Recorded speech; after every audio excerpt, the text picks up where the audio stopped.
Very pleased to welcome Neil Harris. Neil, how are you doing? You okay? I'm good, mate. Thank you. Have you got me in shot? Yes, I can see you. Yes. Yeah, good. Good selection of shirts, especially the Southend one. If you just move to your left a bit, so I can't see the others. No, I'm only joking. You got that one? I didn't even see him in the background we like that one. So, that's brilliant. Thank you so much for coming on. First of all, how are you today? I'm good. Chris, just let me say again, just singing your praises. Unbelievable work in what you're doing. You look absolutely shattered. But yeah, I am. I haven't timed it very well because I'm going straight to the game as well. So what I should have done is sort of maybe started at 10 o'clock and done it to 10 o'clock and then gone to sort of have a nap or something like that. But I'm going straight to the game after this, which in hindsight probably wasn't the best way to have planned it. But the atmosphere would be good. Atmosphere would be rocking, and it's hopefully a good game and a Blues victory. So it'll keep you going along till you get home to go to bed. Yeah, I was certainly going to sleep well tonight. I was going to make the rugby, but I'm not sure that's going to happen. So if we start at the very start of your playing career, obviously you're very local to us. Was Rayleigh Boys your first club? Was that right, where it all started for you, or did you have a club before then? No, Rayleigh Boys as a kid. That was me from the age of 6, all the way through to 16 before then moving on through the ranks, non-league, Wakering, Malden, and then on to Cambridge City. Yeah, but that was a hell of a junior team, wasn't it? Scott Forbes and Matt Lockwood, you were all part of that sort of same team, weren't you? Yeah, we were. Matt Lockwood obviously went on, had a good career. Forbes obviously played at Southend for a bit as well. Then played a lot of non-league. Very, very lucky. We had a good setup, good group. Yeah, and you worked exceptionally hard to sort of create that opportunity to yourself and make it into professional football and get in at Millwall, and it flew, didn't it? Your spell there was just an incredible time to be there. It was, yeah. I look back and think, what if I hadn't come in the game so late? What if I hadn't signed at Millwall at 21? What if I'd gone in outside chance a couple of times of maybe going in at Blues as a kid, never quite materialised. I turned down a YTS opportunity at Orient, and people just say, "I wonder what would happen if you gone in at a younger age? Would you play more games, scored more goals?" It's all ifs and buts. I went into Millwall and it just rocketed from there. I was really fortunate. It was just a club that suited me and my style of play, and had some good times there. Yeah, I mean, FA Cup final springs to mind, sort of promotion. What are the sort of highlights that immediately spring to mind? There's a dog upstairs now, so not sure they're trying to join in as well. But yeah, the highlights that you had during that sort of time at Millwall, there are a lot of them, weren't there? I honestly, mate, I was so lucky. So many good times played with. I think first and foremost, I played with some bloody good players. In people like Dennis Wise and Steve Claridge, Tim Cahill, Stephen Reid, some really, really good players. They met some really good mates. Look back, all the successful Southend teams I've grew up watching, all seem to have that camaraderie and the banter and good leadership. And the teams I played and enjoyed had that. So not just that, but worked with brilliant people at a good football club in many ways. And so FA Cup final, various promotions, playoff semi-finals, playoff finals as player and manager. Just too many to mention, to be honest. Yeah, and there's been tough times as well. I know you said you're okay to talk about it with your testicular cancer, and we talk about mental health today, and that's something that's extremely difficult to sort of overcome, isn't it? And everything that you've done since then has been incredible to raise awareness and funds for the charity. Yeah, that real tough period. I got to be honest, Chris, and in some ways, I was probably quite fortunate that I caught the disease really early, but B, I was quite young and naive to the dangers. Obviously, with not just the work you do, but that mine do, but the charity work of all charities, all organisations, that raise awareness, that we're all a lot more open to communicating now. At the time, testicular cancer, obviously, it is what it is. Cancer in your testicles. But within women, breast cancer was well common and well known and discussed openly and honestly, but men never did. So it was a lot for me to learn, and it was a tough period of my life for me and my family. But it taught me a lot, and certainly has made me a better all-round person for it. I'd say the life experience of dealing with cancer at a young age certainly set me in good stead as a parent, as a role model, but certainly as a football manager as well, to come through that and deal with that adversity and the challenges, not just sort of the physical challenge of sort of fighting cancer, but the mental side of it, being told that probably won't play football again, may not live. To deal with that mentally and then come back, it has been huge, and certainly as a manager, I've had to deal with quite a lot of issues that don't always get seen by the public. Once a year there'd be a major issue in a changing room, and you try and hide it from the outside world, but not always possible. But I've dealt with some in my time around serious illnesses, around I'd say sort of suicide attempts, people losing close relatives, and me dealing with cancer at 23 really set me in good stead to try and offer support and guidance. Yeah, and I remember that memorable picture that there's of yourself. I think you got it. I don't know whether you still got it on your wall at home. Your first goal after you came back and played, and I think the whole team lifted you up, didn't they? That was a real moving moment.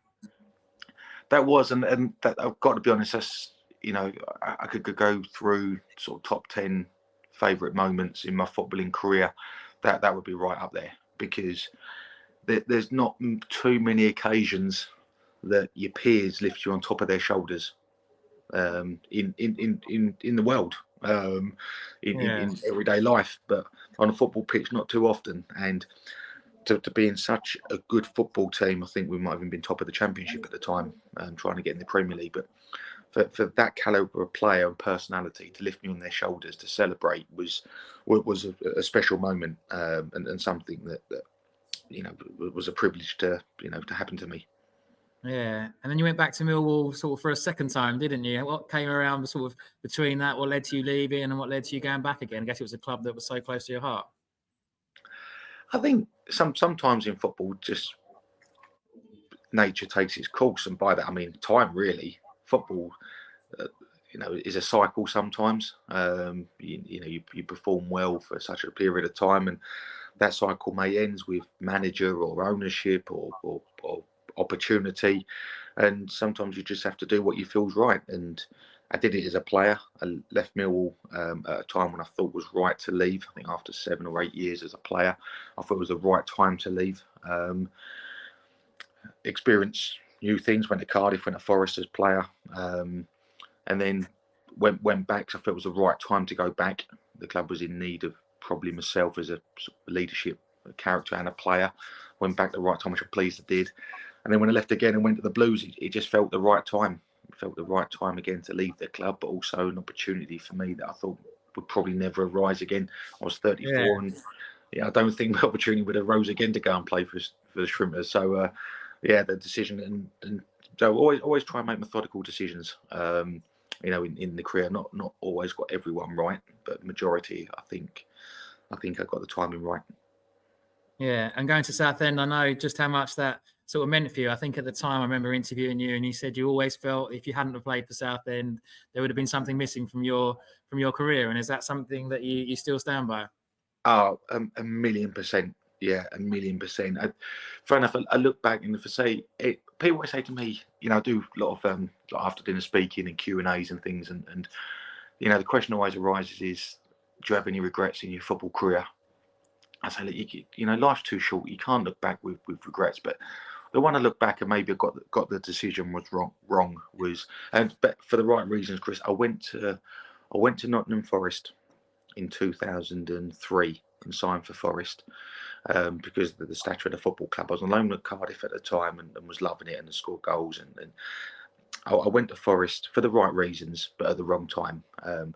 And when Southend approached again, for the sort of third or fourth time in my playing career, that the Blues opportunity arose. Again, whether right time, wrong time, I just had to do it. I'd just been a fan for so long, had so many good memories of Rootsall when growing up, and the kids were young and were Southend fans, and just everything was just so right with it. I just got to experience putting on the shirt and playing on the pitch and scoring the goals and just really enjoyed it. But if I hadn't gone then, I don't think the opportunity would arose again to play. So a couple of times to come really close, as you know, under Tilly. Just didn't quite materialise because I was always under contract, and it didn't quite work for the clubs, which I never really spoke about, to be honest. But it never really worked the time before. I spoke to Tilly at length a couple of times and was really close to doing it, and just they couldn't get deal done between Southend and Millwall. And I thought when this chance came around, I think third, maybe fourth time, I had to do it, and I'm pleased I did. And it's never dull at Southend, is it? And it certainly wasn't during your time there. There was a lot of interesting characters, and there was a lot that went off on and off the pitch back then. Chris, it was bonkers. Absolutely balmy.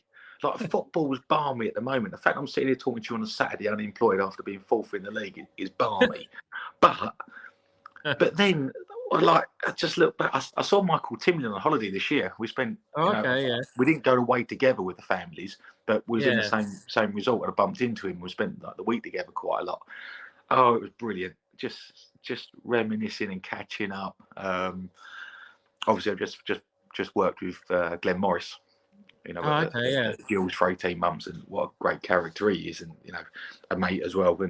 But we're just talking about the time there as a player and working under Paul Sturrock, and sort of where he's what a character he was. Yeah, you probably can't repeat quite a lot of those. But but just the whole thing was just mad, and so in some ways so enjoyable. In others, I look back and think, what the hell was that all about? But Paul had his own way of doing it, and it was probably what was needed by the club at the time. We needed somebody really massively strict, or somebody like Paul who was sort of a lot more laid back through sort of illness, I suppose, than anything. But we were so close to success. That was the annoying thing, wasn't it? We were flying, then we had a bit of a blip, and then we sort of went strong again at the end, didn't we, that season? Just missed out on the top 40, and then missed out on the playoffs as well. Yeah, and that was, I think that was a big disappointment in my career, was us not getting promoted that year. We should have done. And that had been a wonderful achievement with the randomness of the squad and the character in it. And it would have been a great achievement. And just straight away think back to like Chris Barker, sort of leading us that year, and sort of being captain, me being vice captain, and just. And I've got to be honest, mate, we had to do a lot of leading that year as well with the dressing room, with the characters in there. Yeah, but wasn't there? There was some interesting. You could write a good book, couldn't you? There could be just to literally do it in your time at Southend. I've been approached before about a book. I've done chapters in books before, but actually writing a book, and the Southend sort of 18 months to 2 years, that would take up a lot of pages. I've got to be honest. And I probably need your help and support to remind me a few of the stories. But some good characters like Hawley, but Granty, like Bellel. What a guy! As many as he did some strange and crazy things, he was a really good bloke. And a talented footballer that just couldn't quite work out whether he was a centre forward, a centre half, a goalie, or a linesman. Really, at times. I love that. Fantastic. And then when you sort of had your injury, didn't you? Was that quite tough when it came to retiring, or how was that adjustment for you? Again, physically fine. I was always fit and could always run, which was quite handy under Paul because he made us run. So it was good being 35 and being able to run still and being the sort of the top four of the group. But the injury, it was more a mental one. It was the mentality side of it again. Just and like it is for so many players that retire, you see about so many players struggle with retirement, and you know, I was quite fortunate. It was my decision. It was difficult. I was out for 6 months, as you know, but it was my decision to call time on it, not the club's. So, you know, it was the right thing to do, and I was at peace with it straight away. And I suppose it was just what was I going to do next? But the opportunity to go to Millwall and coach, and sort of apply my trade there was a great opportunity again. But no, again, it just reconfirmed why I was so honoured and so fortunate to go to Shrimpers when I did. Yeah. And how did you find the coaching side of things? Was that something that you sort of warmed to straight away? Yeah, loved it. Yeah, so you'll know, but lot this sort of the viewers won't. But while part of the reason coming to Southend was not just playing for the club and wanting to score goals and, you know, promotions and things, but it was the opportunity to coach, because I was living locally, and going and help Luke Hobbs, who was running sort of the 14s to 16s at the time, or 12s to 16s at the time, to support Hobbsy and learn from coaches around and sort of start my badges. So I had that opportunity to do that, and that was good fun. But going into coaching at Millwall, yeah, just the natural step for me from being a player and a sort of having a longevity of a career, but also being an actual leader as well. Going to coaching was always the plan. Managing was different. You never know as a manager whether you're ready or not. But, you know, once opportunity arose as well, then yeah, I jumped at that as well, because that was tough. I've got to be honest, mate. Yeah. It's tough being a manager, as Kev's found out the last couple of years. Yeah. So how did you find being? It's always going to be Millwall, I guess. So how did you find being the manager there? Challenging, yeah. So many different aspects to challenges. Fortunate, firstly, to work at a really good football club, stable football club. You know, with an owner who passed away this year, and John Berylson, you know, was a very supportive figure, and, you know, was a great owner to be the manager for. But then to have really good CEOs, one obviously you know very well, and Steve Kavanagh, who, Yeah. you know, just a class act and you know, real good leader himself. So, you know, it made my managerial career quite stable, and support network around. But it was just a good fit for me to manage. You know, I knew exactly what was demanded as a Millwall manager, and what was needed to be a successful Millwall team. And fortunately for the majority of it, we were. And, you know, really enjoyed my time. Challenges for it. Look, managing nowadays, Chris, managing today compared to when I started 9 years ago, it's completely different. Oh, really? In what way? Social media. Yeah. Used to be driven by the media, by the narrative of sort of your headlines and things, but now it's the social media, and by that, you know, not talking really Twitter, you know, more and Facebook, etc., and all the things that I don't do, all of those, because the world moves so fast, as we know. The world moves so fast, so it demands that the football industry moves so fast, and it's so cutting, it's so cruel, it's so negative at times. And it's really, really difficult. So, you know, I think that's probably the biggest challenge now for a player, but also a manager in a football club, is controlling the narrative of what social media demands. Yeah, and there's so much that goes on. So what led to you not walking away, but deciding your time was up as Millwall manager? Because knowing you, that wouldn't have been an easy decision.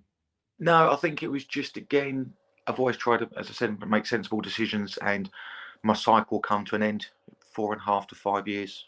It's over 4.5 years, I think. And I you know, we'd gone a long way in a short space of time, built a really good squad, had real success, 2 playoff finals, a promotion, an 8th place finish in the championship. Then we'd had a battle to stay in the division, which ultimately is a bottom 3 budget. To come 4th or 5th from bottom was an achievement, was success. But maybe sort of the fan base had expected a little bit more than just achievement. You know, over success was what we'd produced for so long. I think it was almost sort of like just what's expected nowadays. So balancing expectation and realism had maybe just come to an end for me at the club. It was just a parting of the ways, which was mutual. Well, no, it wasn't mutual. It was my decision. I resigned. You know, just seeing the right thing to do. It wasn't an easy decision, but one my family supported, and the club got their head around pretty quickly after not being able to talk me out of it. And it was the right thing to do. I really enjoyed my time. I really enjoyed what I did there as a player and a manager. But that chapter obviously finished then, and certainly something I wouldn't do again as a manager at the football club. But it was a brilliant period, and nothing but fond memories of it. And your time as Cardiff was your next opportunity, wasn't it, as manager? How do you look back at that one?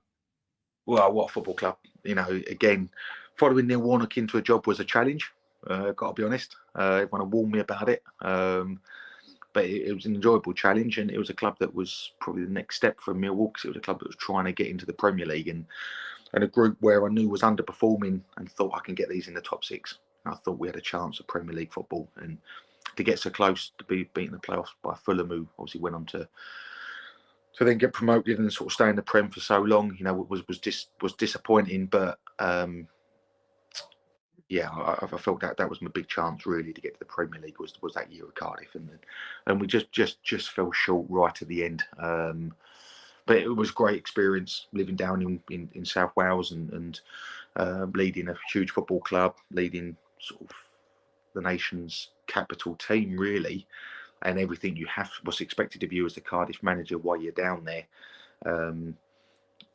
Just little things, Chris, that people don't see is, if you win a game of football, you can go where you want and not pay for dinner. As a family. If you lose a game of football, you can't leave home. So a bit like people talk about Celtic and Rangers, exactly the same. But it was great, and a really interesting 18 months for me. Great experience. And that brings us to Gillingham, and I don't know how you put into words what with football creates sort of strange situations, and from the outside looking in, it certainly seemed a very strange decision for them to part company with yourself. It was. My eyes were wide open when I went. I knew what I was going into. I knew I was going into a difficult environment. I knew I was going into a club that was very similar to Southend, the way it was going. And if the new owner hadn't come in January, we would have got relegated last year and ended up in the National League, and been waiting for ownership change for it to develop. And it was going the same way.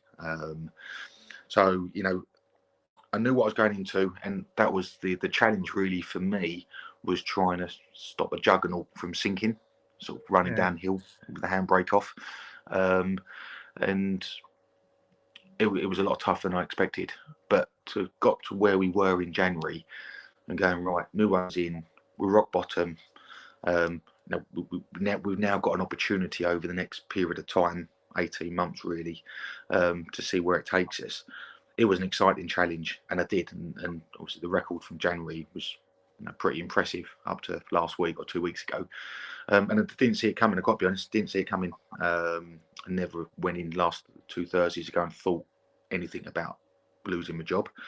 It'd never been spoke about, never been discussed, and it came as a bolt out of the blue. But then I think that's where football shouldn't surprise you, doesn't surprise you anymore, doesn't shock you as a group, and just take it in my stride as always. I wasn't necessarily happy about it, and perplexed by it, but I've got on with it. And I think just go back to being diagnosed with cancer at 23.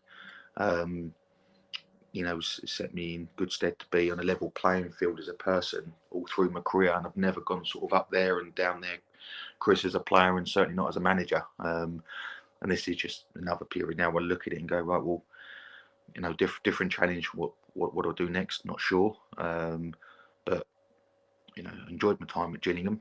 It was a great location to be for me for family reasons, and I certainly feel like the football club, as Cardiff is, as Mill was when I left, in a miles better place when I took over.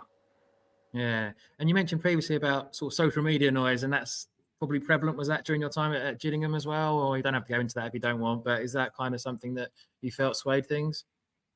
Yeah, possibly. Like I said, the world moves so fast. Social media driven by a negative narrative, I think. And I always talk about the 80-20.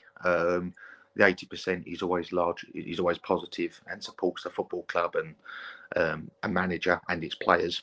and the 20% is the negative part of a fan base that always thinks the grass is green on the other side. It's always the manager's fault. Players are rubbish. Owner needs to go. And whether they've been there a minute or 5 years, and I just think social media just gives the opportunity now for that 20% to have a louder voice rather than a quieter one.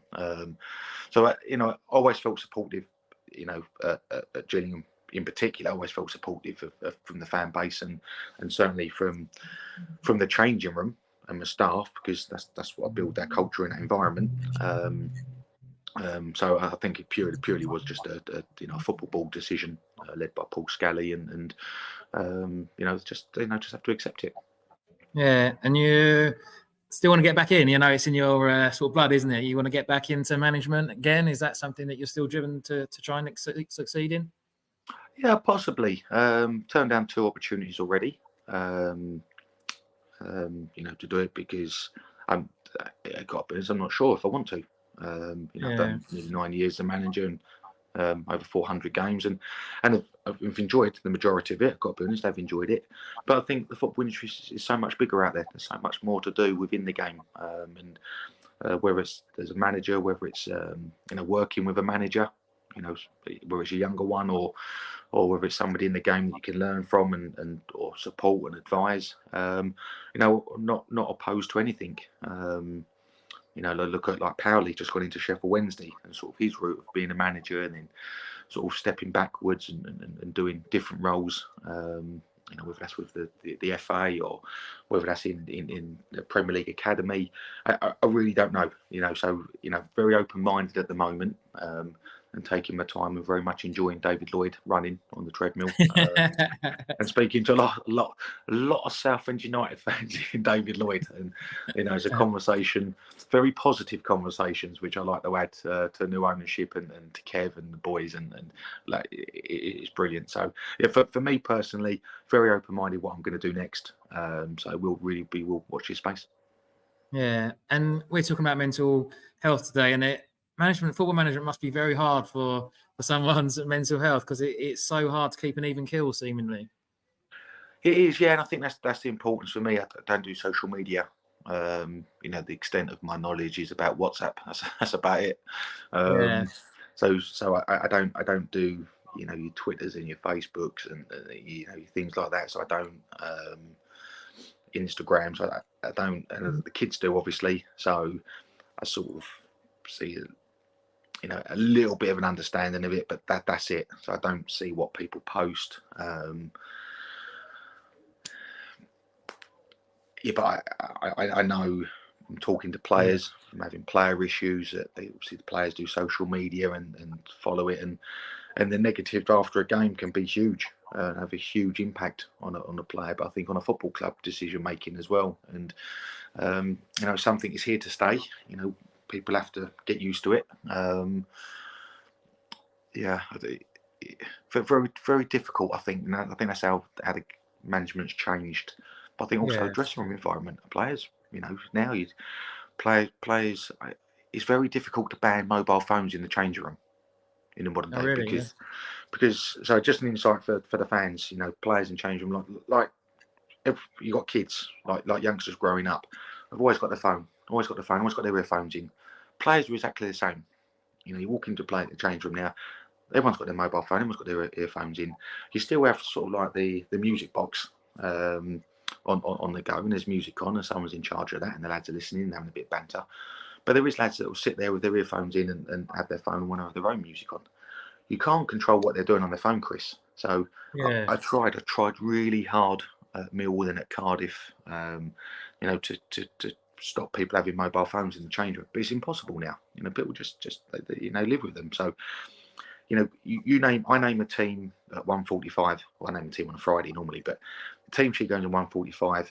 You get the team sheet at 2:00, or yourself person maybe just before, but you put it out at 2:00 online. Straight away, you obviously have thousands of followers, Chris, but people comment straight away. Hundreds and hundreds of thousands of people comment. A player will sit there and they will read that, Chris. They will see straight away, will go on, his natural instinct to go on and see what the thought process is of the fan base on the team that Neil Harris has picked. And if I pick Chris Phillips to play up front and you not score for 37 games, which obviously wouldn't happen, Chris. Obviously, you know the way. 38. But if I pick you again and you've got Joe Bloggs sitting there either in the pub, in the stadium or at home and going, why has he picked Chris Phillips? He's terrible. Can't hit a barn door. Which we know is not true, Chris, but you can't hit a barn door. But what does that do for your mindset? But that will be. No, it kills it, doesn't it? Yeah. People are addicted to it, as you know. But then people are addicted to it, and it's tough, and that's the mental side, and that's why, it's my job to support and try and guide. But the power of football clubs is so huge now, having that support network around football clubs. All walks of life industries are doing it. There's got to be that support network to help people get through difficult changes. Yeah, and sadly, we were both sort of touched by what can happen with this very tragic news of Chris Barker, weren't we? You touched on him in an earlier answer as someone that you were very close to during your time at Blues, and that was a real sort of shock to us all, wasn't it? It was, yeah, and I think that was a massive shock. I was so. I don't know, I talked to so many sort of teammates and people. Obviously, I played with Barks at Cardiff originally. Played against him over the years, played with him at Cardiff, and then obviously at Southend. And we had a relationship because slightly different characters, sort of, off the pitch. But both senior statesmen, and he was a good bloke, and he was a good man and a good leader. And we shared many a beer together as well. And I just didn't see it. I just did not see it coming. Then afterwards, just think, well, should I have seen that coming? I don't know. I don't know. And it, still takes some processing now. Sort of his brother Richie sort of has had to process a lot, and family and a lot of friends, closer friends than me than I was with him, but a lot of close friends have had to try and process it. And just a real shame. Just look back now and just think, okay, he's gone, but what can we learn from it? How can we try and support the current players, current youngsters coming, growing up? Because it's not just the football industry; it's the whole population growing up, and they grow up with social media, and they grow up with hatred and negativity, and group chat and bullying, and we all have to be a very open eye to it. And like I said, the work you do is it's phenomenal. And if that saves one person, Chris, if you save one person, one youngster growing up, or one senior citizen who's having a tough period, or somebody loses their job and having a tough period, you save one person's life, then this is all worth it. Yeah, definitely. That's a good note to finish on. Thanks so much, Neil. I'm sure you won't be out of the game for as long. I'm sure you can get back in as soon as you want to. So a real pleasure to talk to you. Keep your head up, and thank you so much. Hope to see you at Roots Hall soon. Yes, I think Tuesday night maybe. Yeah. Oh, excellent. We'll have been to sleep by then, so that'll be good.